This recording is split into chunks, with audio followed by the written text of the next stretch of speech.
Greetings, this is Caroline Staten with Transition US, and thank you so much for joining our online event today. Our principal aim is to provide practical support to the leaders of transition initiatives, those who are mulling over starting an initiative, and community leaders working on resilience building within their communities. We want to continue to offer the webinars at no cost, but do ask that you consider making a donation. We have a donation button on the top bar of our website at transitionus.org. So thank you so much in advance to those of you who are able to do this.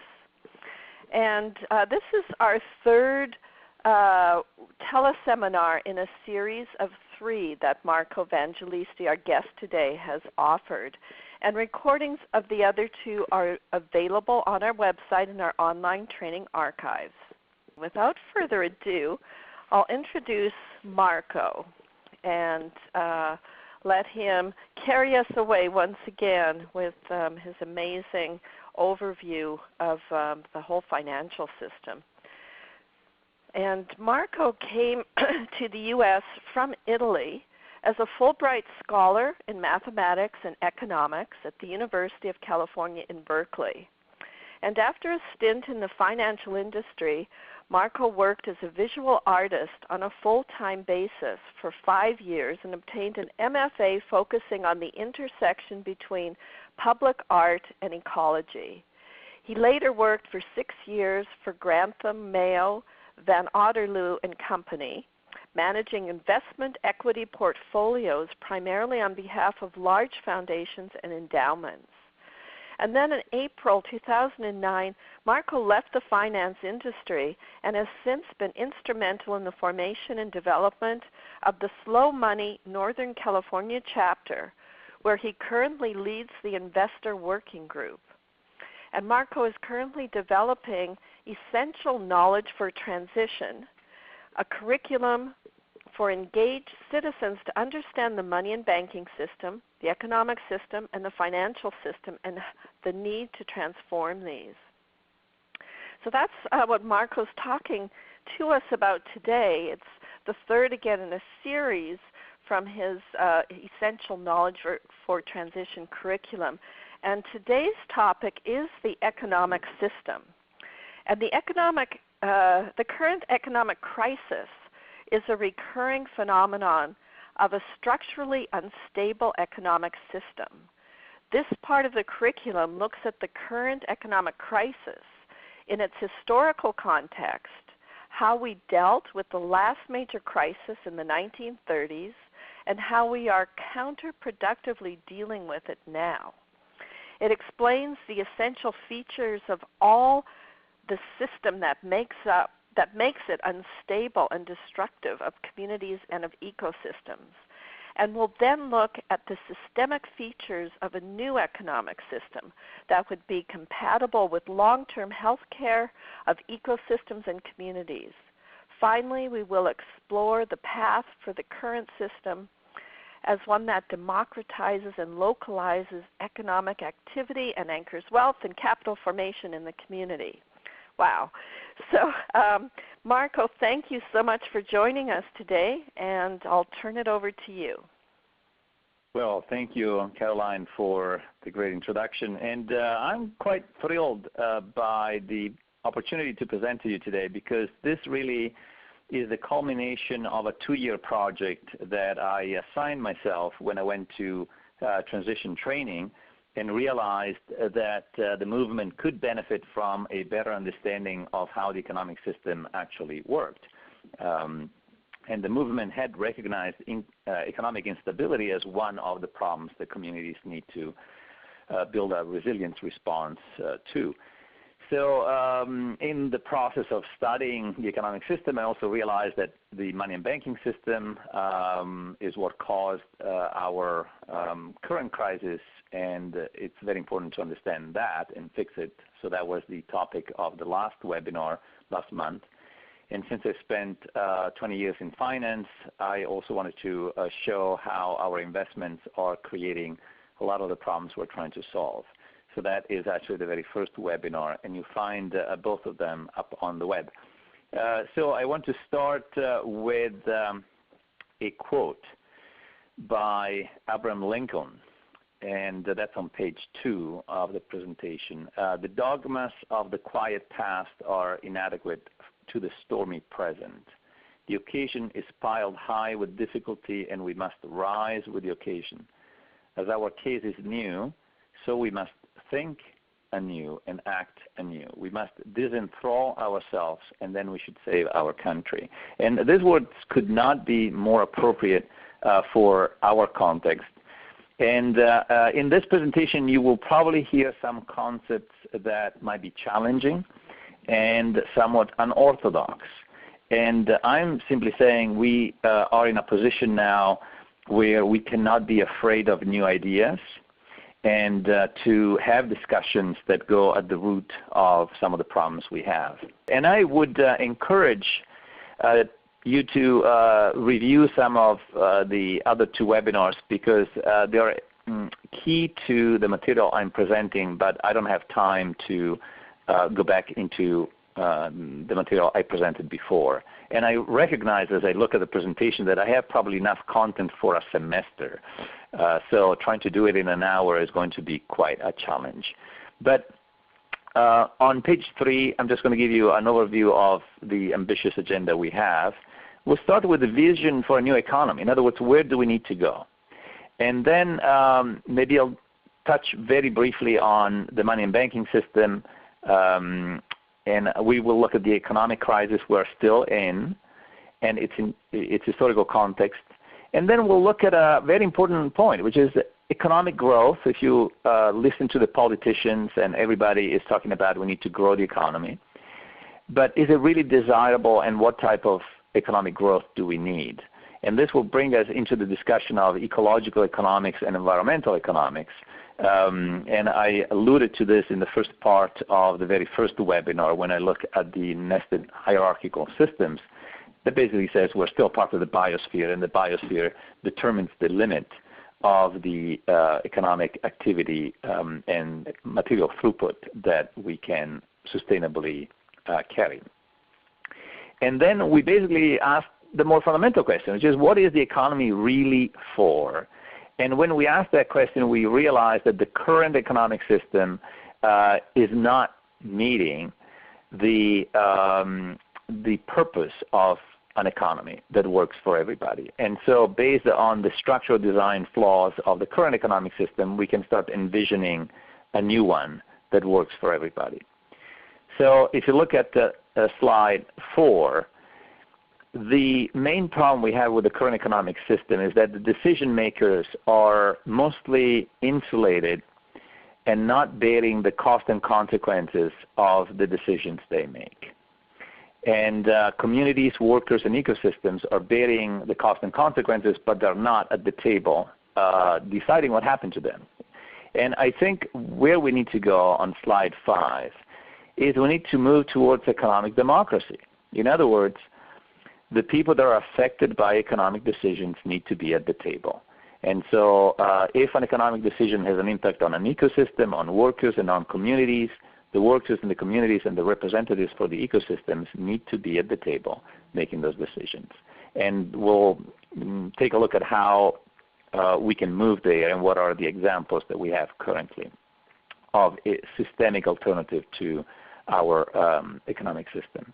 So I'll start with money and banking. And again, I don't have 5 minutes for this, but I will encourage you to watch the webinar. We cover this in details. But the basic flaws of the monetary system is right now, because of the way it is designed, all the money that we use is created as debt. And 95% or more of the money we use, which is electronic money, is created by the private banking sector when they make loans. And so this has the problem that the money supply is not stable, because when loans are repaid, the money supply shrinks. And the other problem is that the banks direct that new money in particular sectors of the economy, creating bubbles, like real estate bubbles, financial bubbles, and so on, and therefore create instability in the economic system. And the biggest design flaw of the system is that no one within the system actually creates the money to repay the interest. This causes an impossible contract in the sense that we cannot all repay our debt. There is not enough money to do that. It forces us to grow the economy so that we can borrow more next year to try to keep the game going, and has a direct link to the environmental deterioration that we see. And the third point that links to the loss of democracy that we have experienced is that effectively the private banking sector has the monopoly on money creation. In other words, the money creation function, which is a quintessential government function, has been privatized in the last couple of 100 years. And you can look at my website for the history, or you can look at the webinar on money and banking to understand that.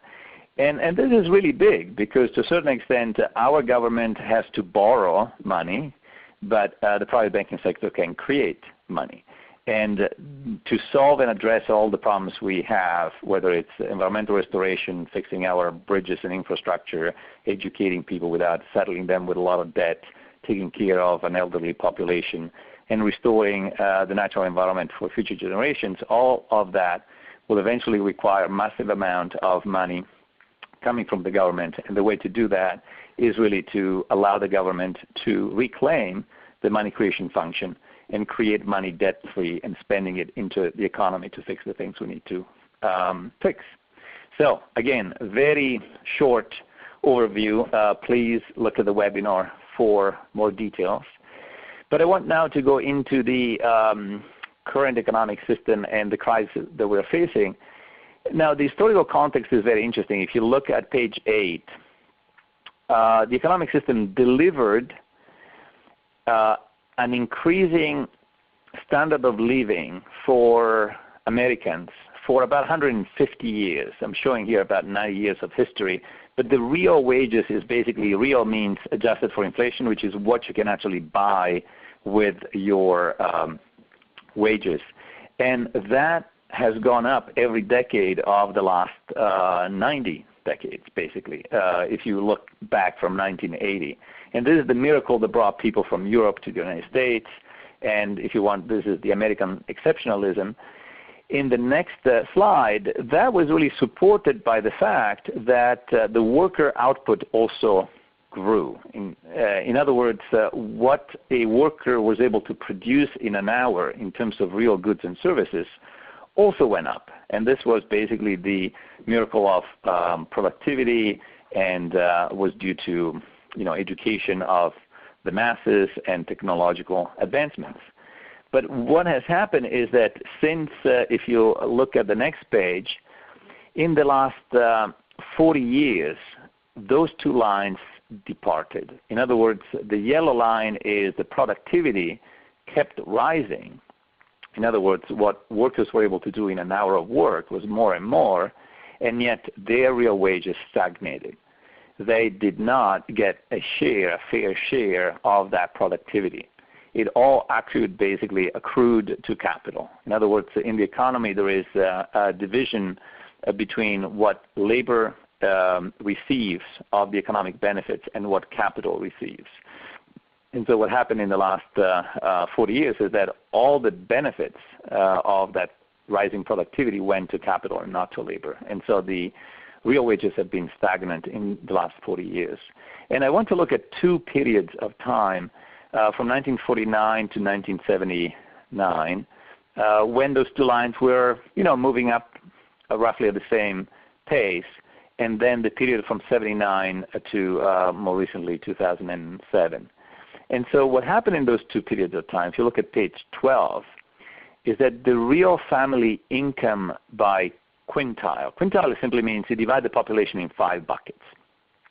And you look at their real standard of living. And over the period of time, 1947 to 1979, just about all the people in the economy saw their standard of living roughly double over the period of time.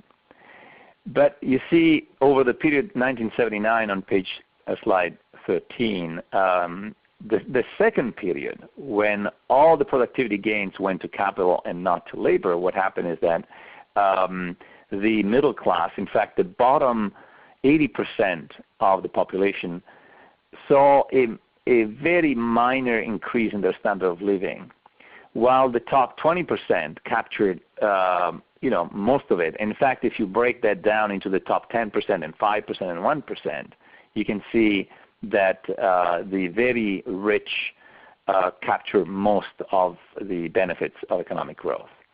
And this was due in part to the fact that over the period of time, for example, the taxation system changed tremendously. So for every dollar that the federal government was bringing in income tax from individuals, was bringing in $1.50 from corporate income tax. And now it's 25 cents. And then the shift within the individual income tax went from the rich to the poor. In other words, the very wealthy were paying between 71 and 94% was the top tax bracket from the 40s to 1978, I believe. So what happened is that basically no one told the middle class on page 14 that in the late 70s that their real wages would not have grown. They had become accustomed to thinking that the next year would be better, the next generation would have more wealth than the prior one, and so they compensated with three strategies. Page 15, they had more family members join the workforce, and now the double income couples is the norm. In the 50s and 40s, there was mostly a single breadwinner for the family. People worked longer hours, and people started to borrow. And so on page 16, you can see the total household debt really exploded over the period of time. And you have a little cartoon on page 17. Now everybody is indebted, and so the guy panhandling for cash is actually the one that is in best shape of all.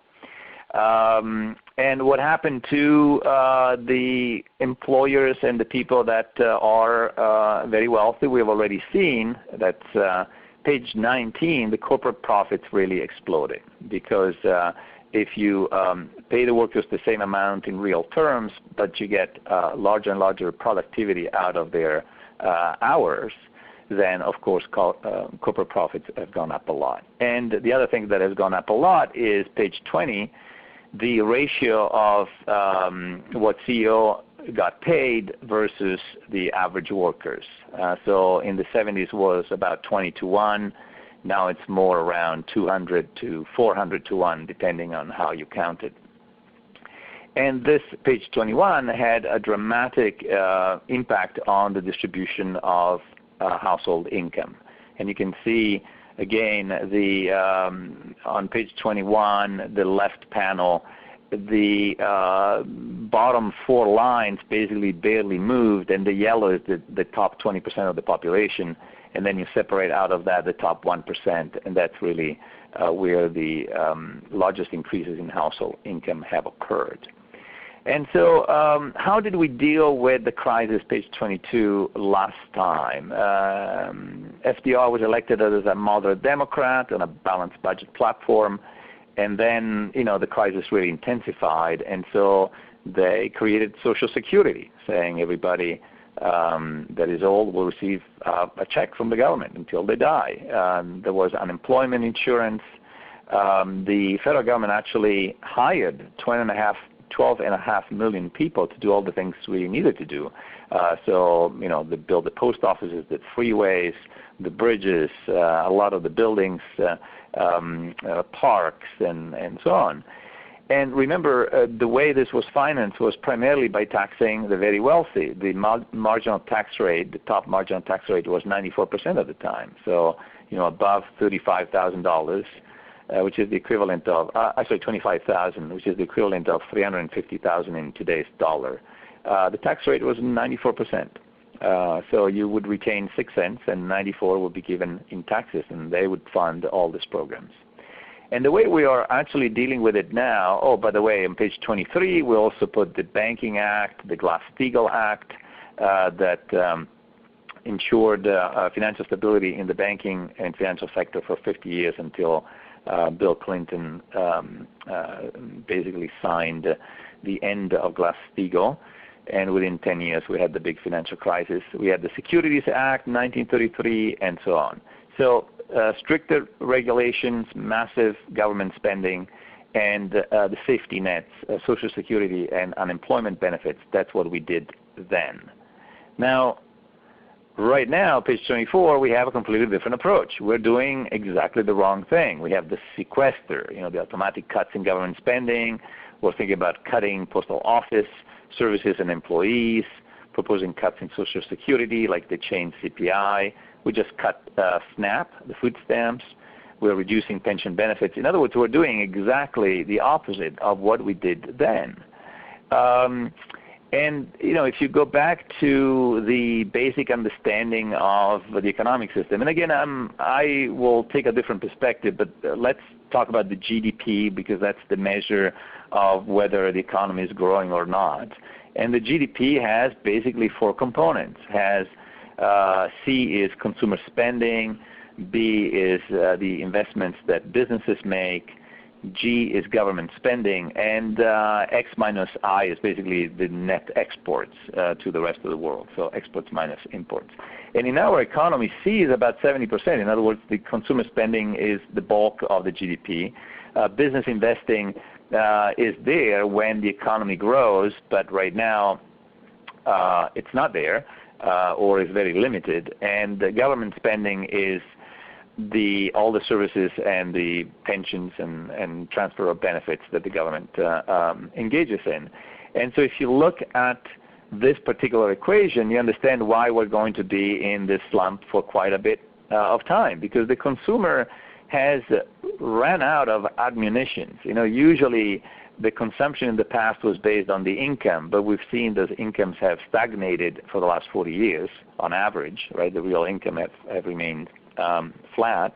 And so, the middle class had borrowed to the hilt in the last 40 years, but now it cannot really borrow anymore. The businesses are not really investing because they're not seeing the demand out there.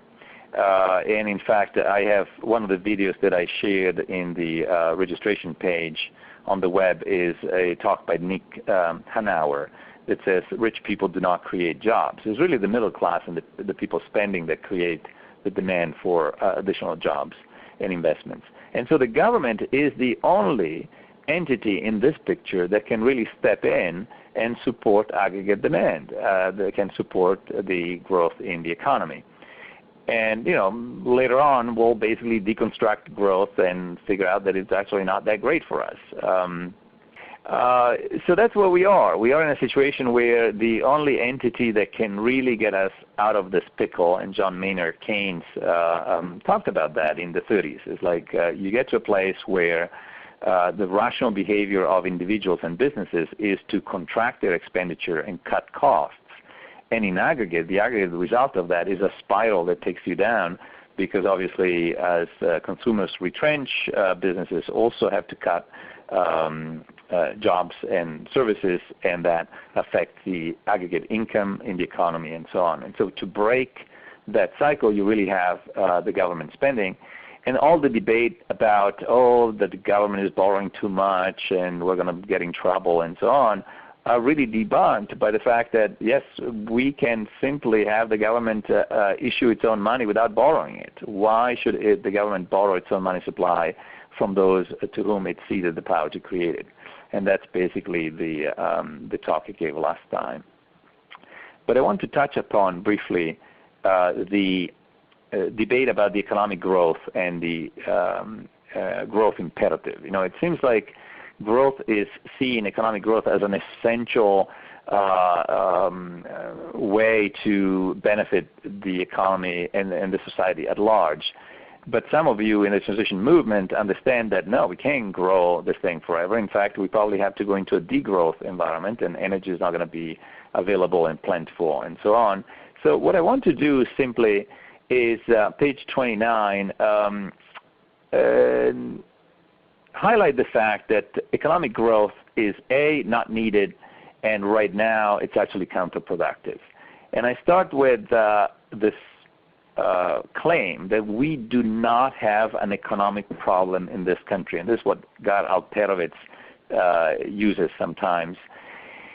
This economy is spectacularly productive in the sense that even though we are not at full employment, the average GDP created by, let's say, an average family of 4 is close to $200,000 a year.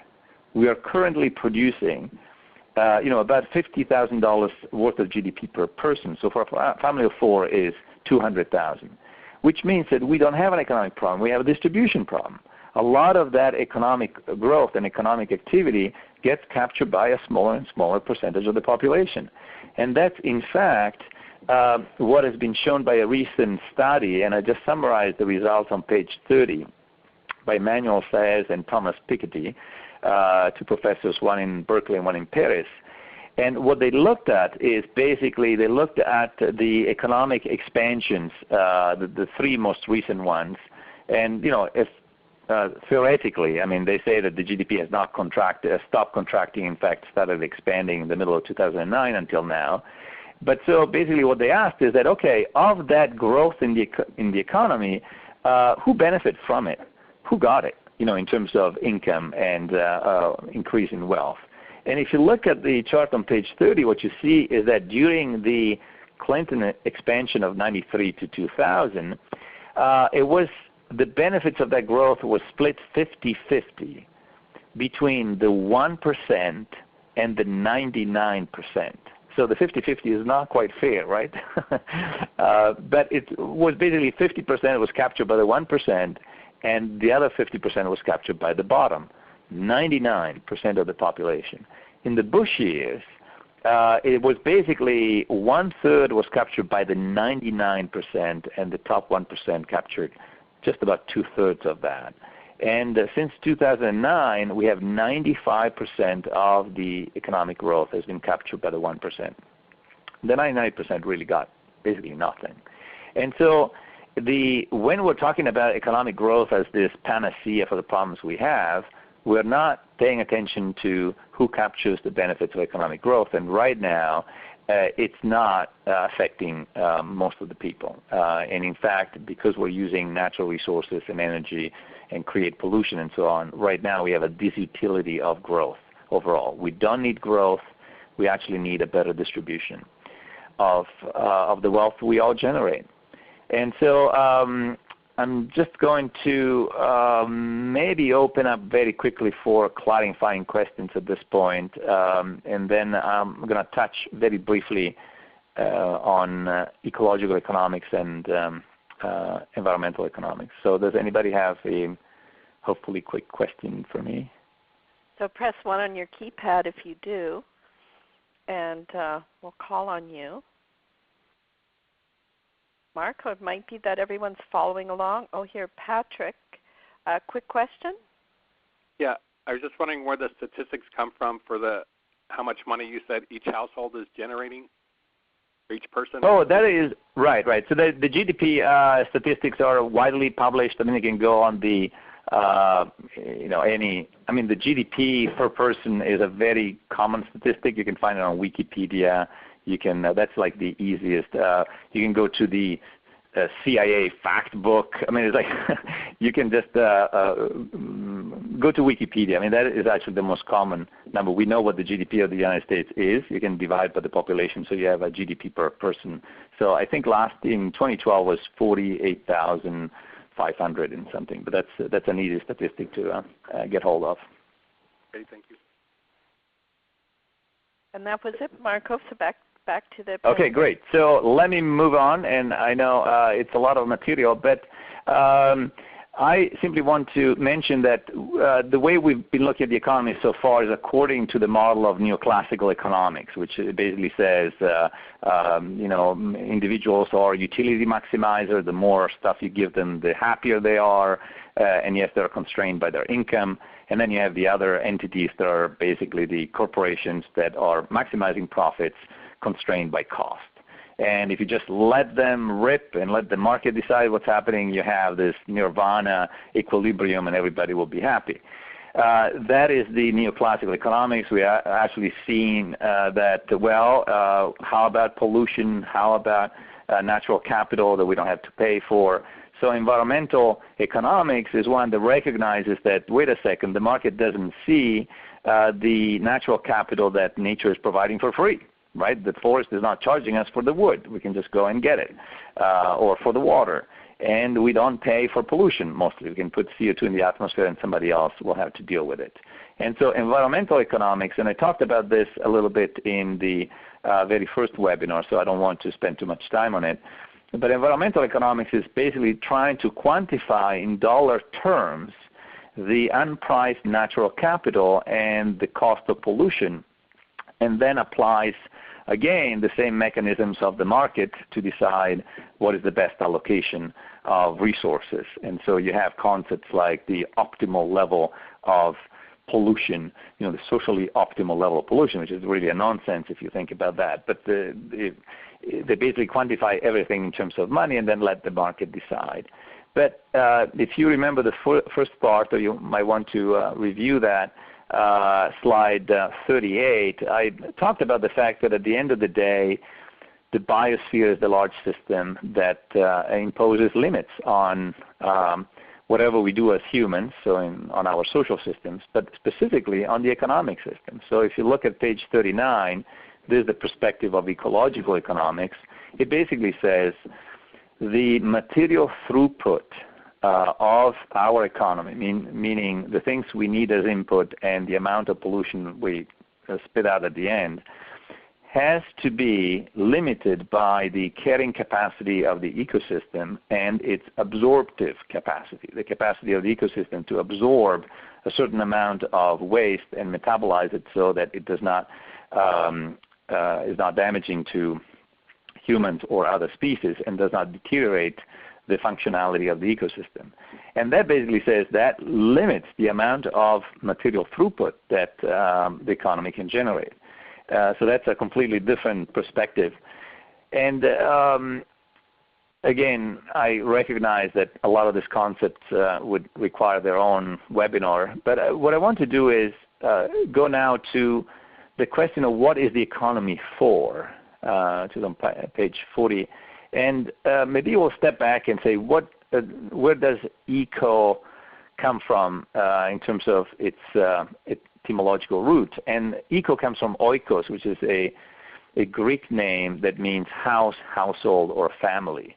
So ecology is really the study of the household, and the economy is the management of the household. And so the economy on page 42 is, if you look at standard textbooks, is the study of the allocation of limited or scarce resources among alternative competing ends. So page 43 is really a way of organizing input procurement. How do you get the input? How and when do you produce? How do you distribute the goods and services to improve human quality of life and well-being? And I guess the understanding is that we do this to meet our fundamental human needs.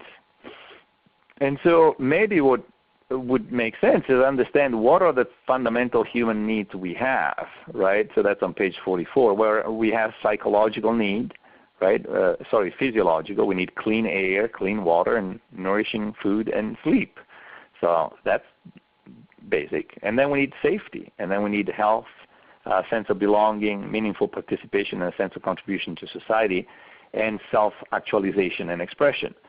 So what we also need to recognize is that for the satisfaction of the basic human needs, page 45, especially oxygen, clean air, and water, and so on, we depend on the ecosystem services that nature provides, which is oxygen production and regulation, soil fertility, water purification, nutrient recycling, climate regulation, crop pollination, disease control, and so on.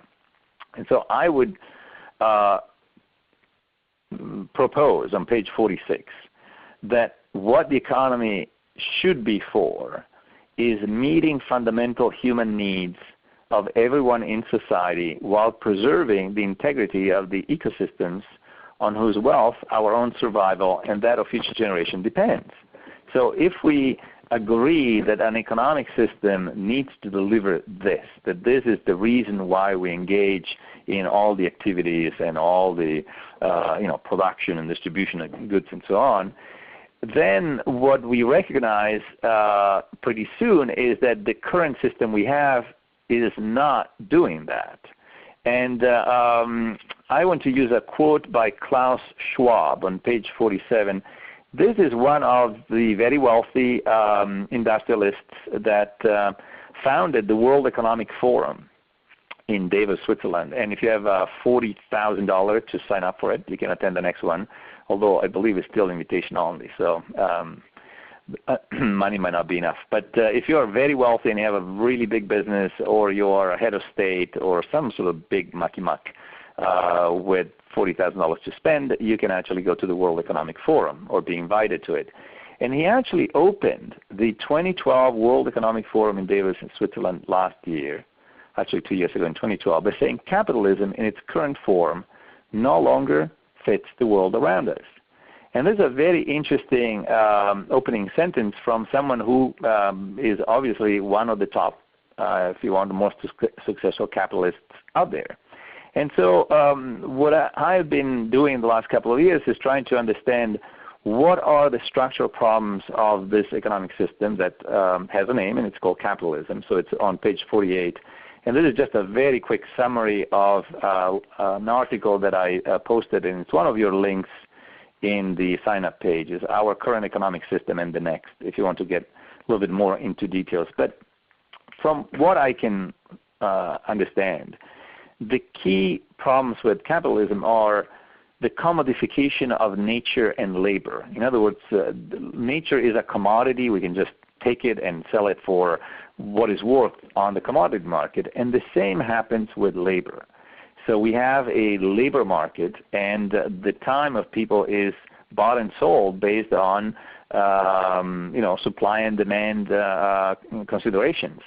And if you remember the chart about the labor productivity that kept rising in the last 150 years, that is a problem if you are providing your labor in the labor market, because that means less and less of your time and labor is needed because it is so productive.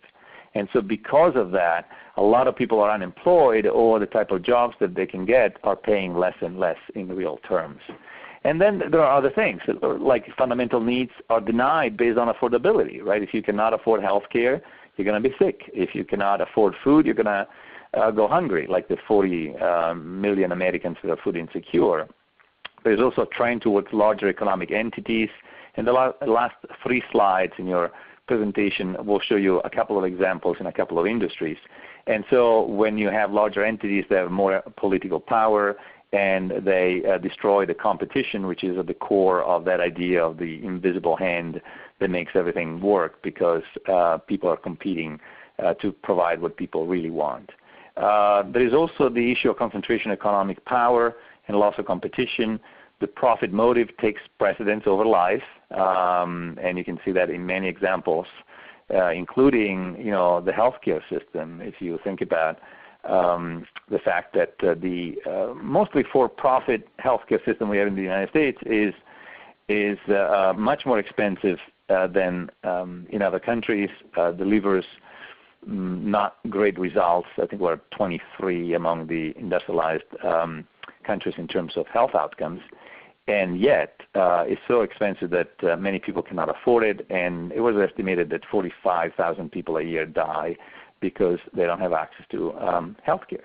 And that's an example of profit taking precedence over life. If we had single-payer health care, or a system like in Europe where everybody's covered, there wouldn't be so much profit for certain sectors like the health insurance industries and the pharmaceutical companies. That might still be profitable, but not as much, and but we would have less people dying for it.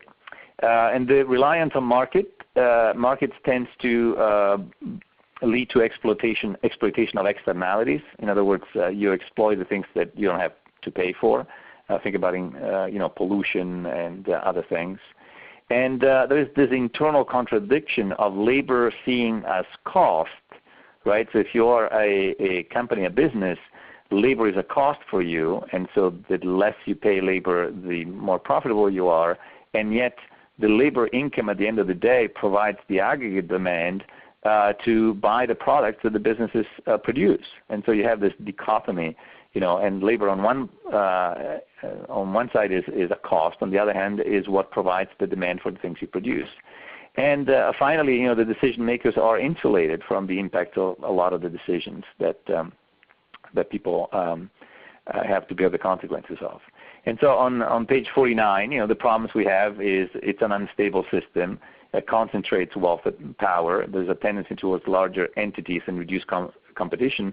It is fundamentally anti-democratic, and it is socially and environmental damaging. And we could argue spectacularly wasteful too, if you think about the fact, just in terms of healthcare. We're spending about 18% of GDP in healthcare in the United States, and the next country that has more of a, if you want, socialized system or more government-provided health insurance system, they pay about 12%. And so we spend $1 trillion extra to keep going a for-profit healthcare system, for example.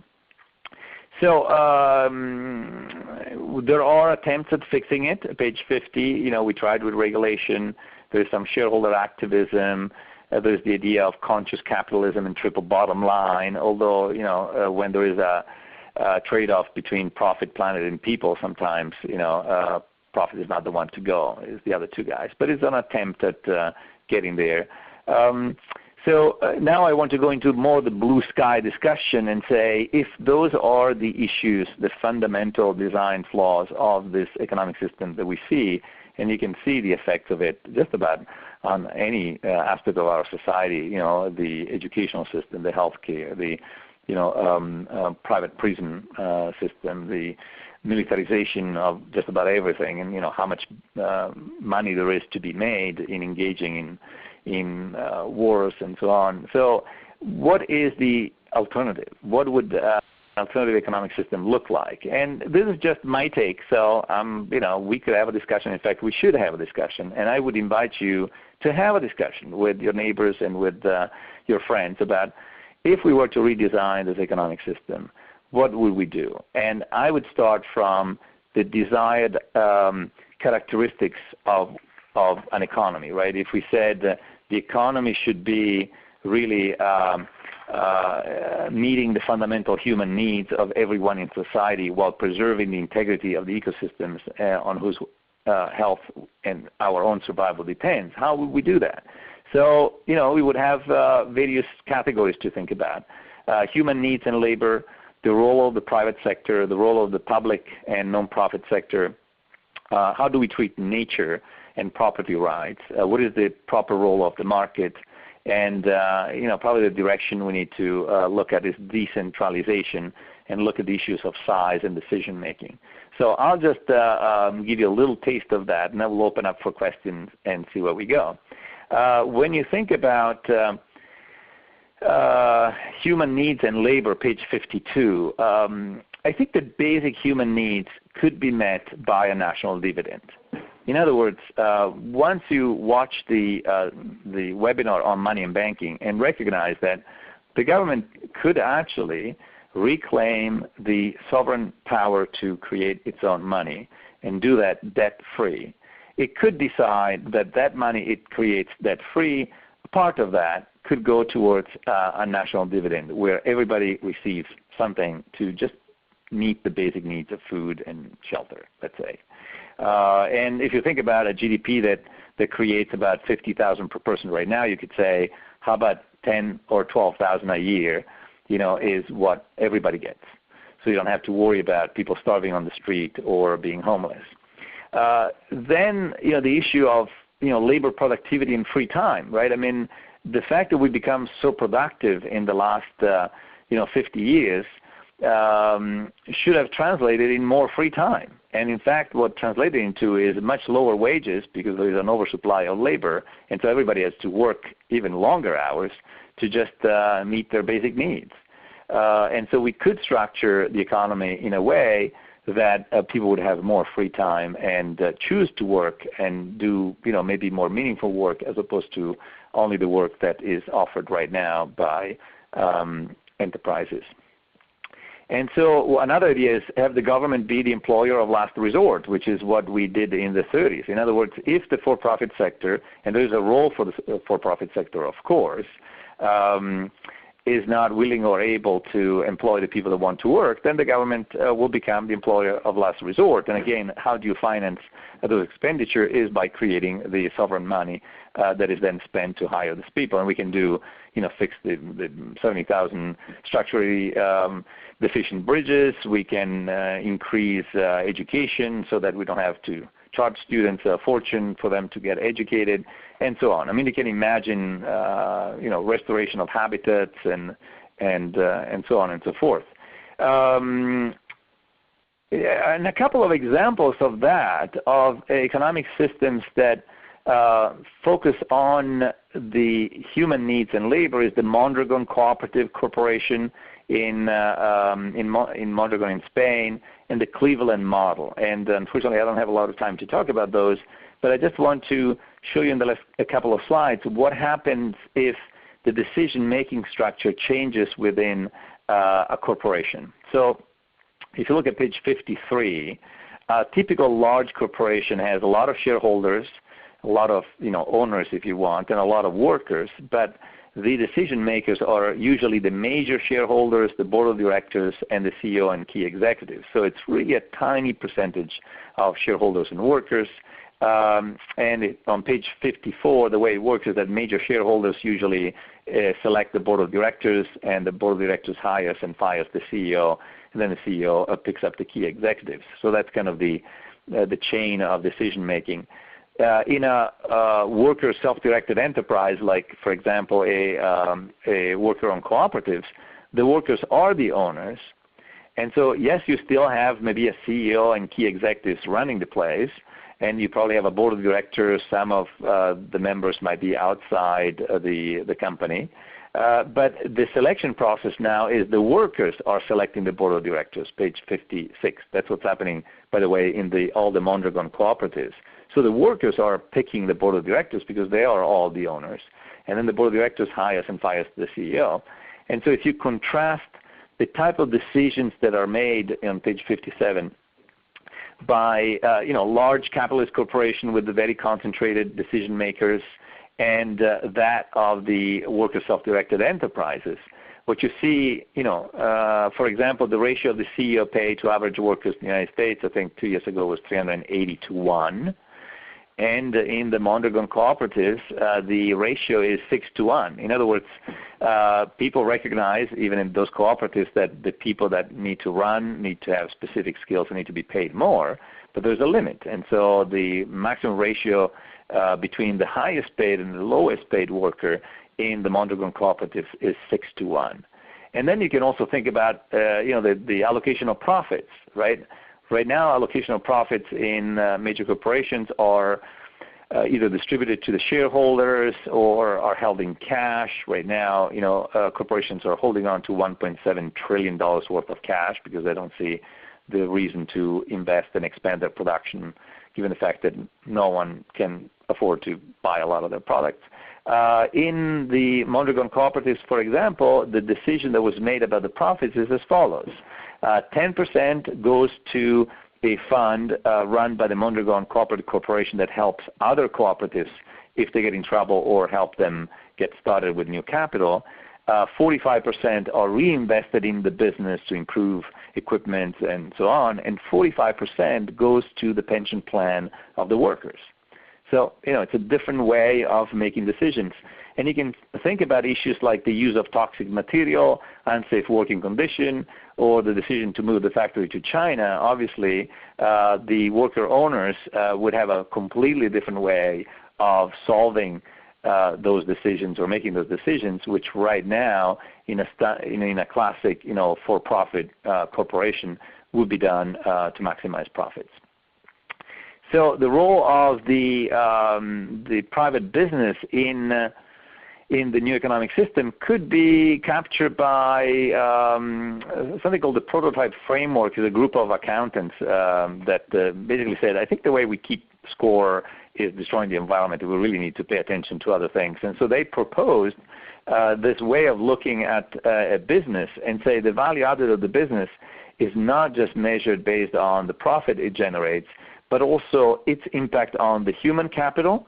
In other words, are the workers now more skilled and have they grown in terms of their potential, and in terms of intellectual capital, and in terms of in natural capital. And so the value added of a business is really an accounting that takes into account their impact on all these types of capital.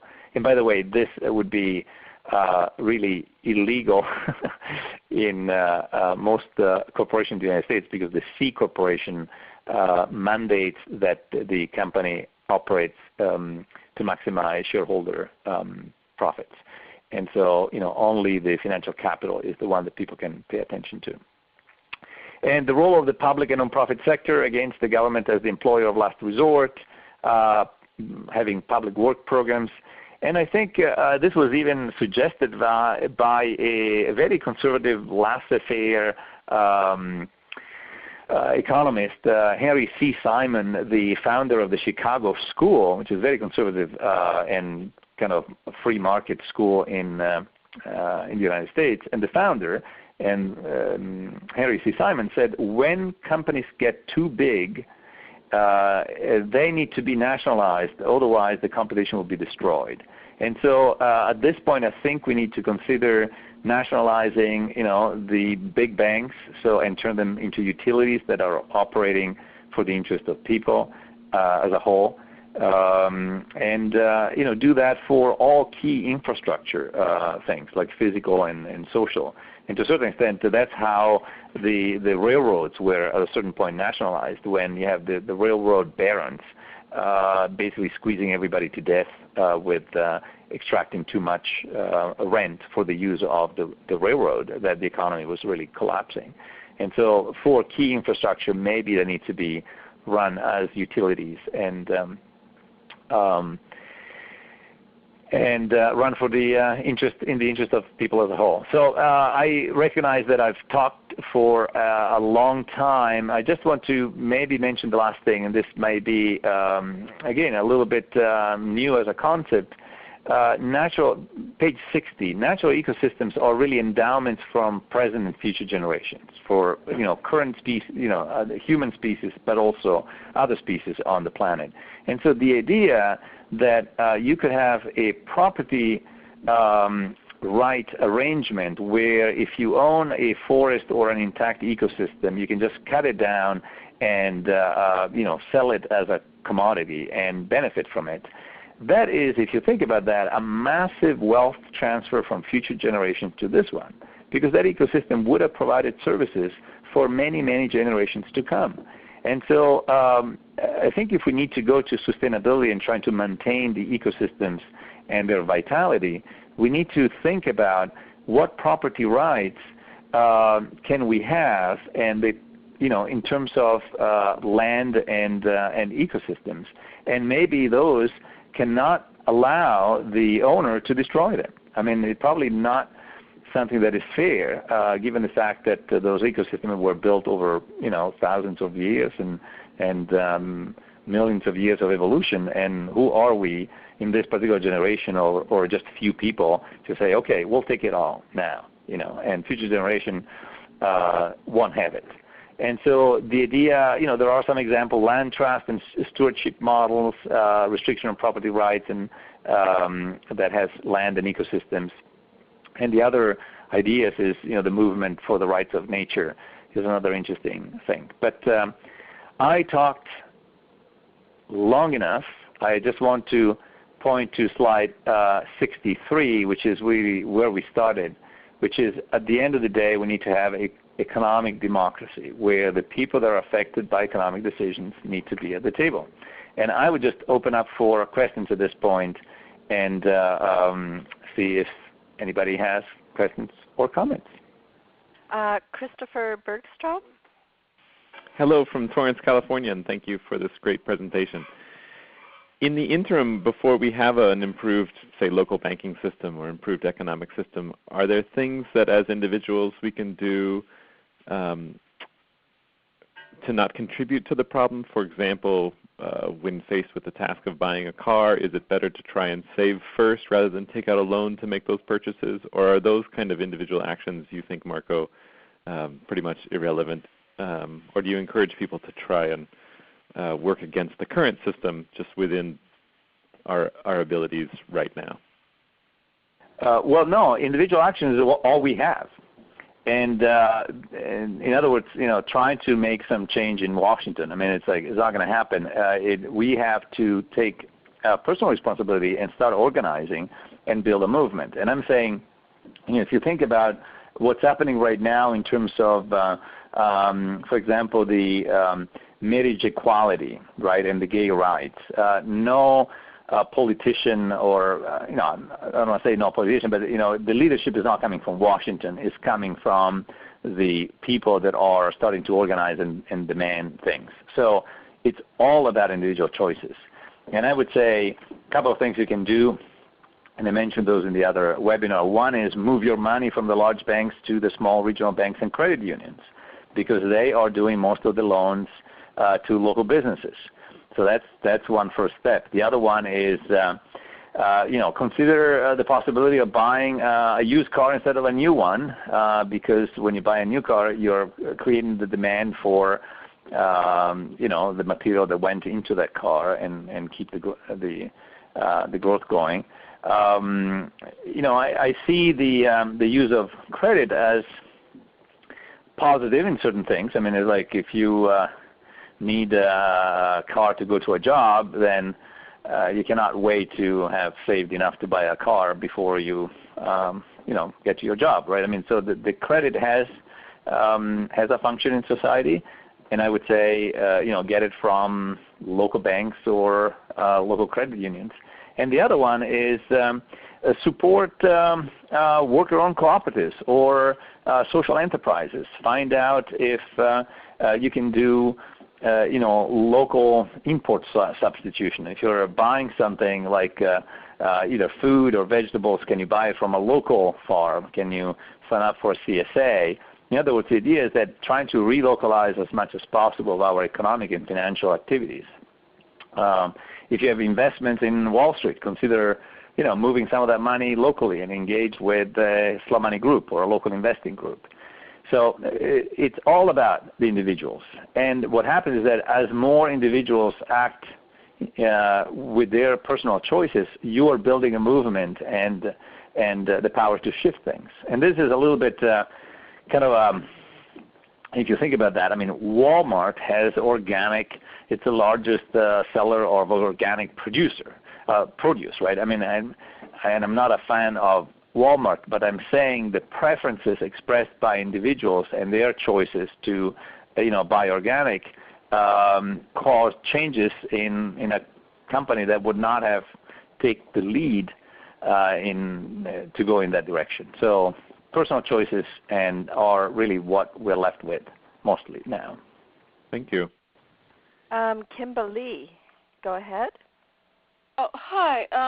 In a sense, the last call answered my question, and I also want to say thank you. It was terrific, and I'm going to go watch the other two, which I missed.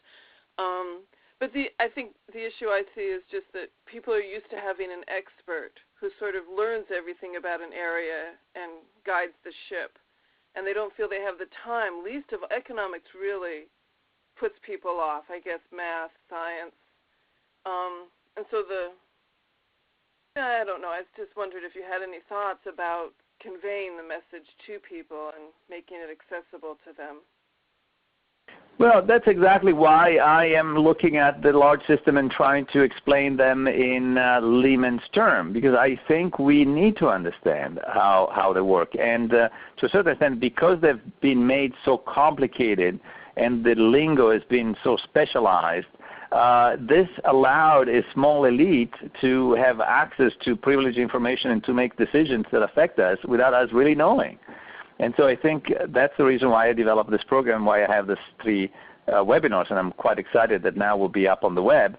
And I would say if you if you found this information useful, get together with some friends and show the webinar and have a discussion and look at the other two. And I think that is really powerful in what we need to do now. We are kind of an isolated culture with our little electronic devices, and I think we need to rediscover the power of coming together with people in the same room, in the same space, and have an intelligent conversation about how we want to live on this planet and how we want to structure our society, and start there.